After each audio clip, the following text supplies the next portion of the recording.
Hi, Assalamualaikum. I am Siti Sharmay Gimba. So, ang topic po na napili ko ay Fields of Social Welfare. Ang pagkakaintindi ko about sa topic na napili ko is ito yung mga programa na ginagawa ng gobyerno para malutas ang problema ng ating bansa. Like for example, yung child welfare, para maiwasan yung pagpapalo sa mga bata and pag-aalaga sa mga bata. So, ang child welfare is ito yung pagprotect sa mga bata, physical man o emotional. Yung connect naman sa akin ng topic na ito is siguro yung family planning kasi 9 kami magkakapatid. So maybe if uso pa sa panahon noon itong family planning is hindi kami aabot sa ganito.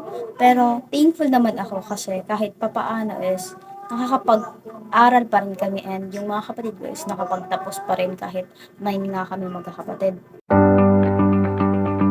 Yes po, gaya ng sabi ko kanina is nakaka-relate ako sa family planning para rin makontrol yung dami ng ating populasyon and para maiwasan na rin ang paghihirap ng ating bansa.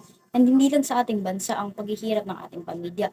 So for me, talaga is kailangan talaga masyado nating alamin ang magiging kahinatnan ng ating gagawing pamilya. So, dapat kontrolin natin yung mga anak natin and in the future, hindi tayo maghirap and yung mga anak natin is hindi lang din sila mahirapan.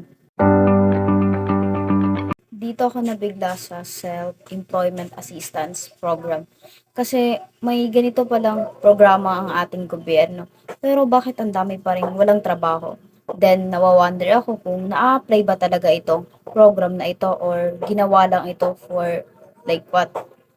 Since wala pa akong na-encounter sa barangay namin, and hindi ko rin alam kung na-apply ba talaga ito or maybe sa ibang barangay is na-apply nga ito na yung cash assistant na binibigay sa mga like sa parents natin, like sa nanay para magsimula ulit magtinda-tinda sa kanilang bakuran. Or maybe nga, na-apply nga pero sa ibang barangay nga gaya ng sabi ko. In my own understanding dito sa napili kong topic is may mga ibang programa rin naman si gobyerno na na-apply naman talaga sa ating bansa. Like for example, yung daycare services. Like 'di ba, halos lahat ng barangay is may makikita tayong daycare na school. Like sa akin is kaya naman palang gawin. Pero bakit may mga ibang program pa rin na may program pa rin na ginawa lang for clout and hindi rin lahat ng Pilipino is nakaka-access dito sa ibang programa na ito. May mga VIP services na binibigyan lang nila yung mga kanilang kilala, pamilya, and hindi na talaga may iwasan ng ganong patakaran dito sa ating bansa. Maybe for now is hindi ko pa ito magagamit sa daily life ko kasi hindi pa naman ako social worker. Pero I'm sure in the future, pag naging social worker na ako, inshallah is ma-apply ko na ito sa daily life ko. And may mga natutunan na rin ako basic na gawin. So, in the future, pag naging social work na ako is, hindi na ako mahihirapan sa gawin since sasabihin ko na lang sa sarili ko, nangyari na pala ito. So, parang uulitin ko na lang kasi napag-aralan ko na nga po. Yung na-learn ko sa topic na ito is napakarami and I know magagamit ko ito in the near future sa sarili ko and pwede rin sa community ko kung saan man ako ma-assign kung sakaling maging social worker na ako.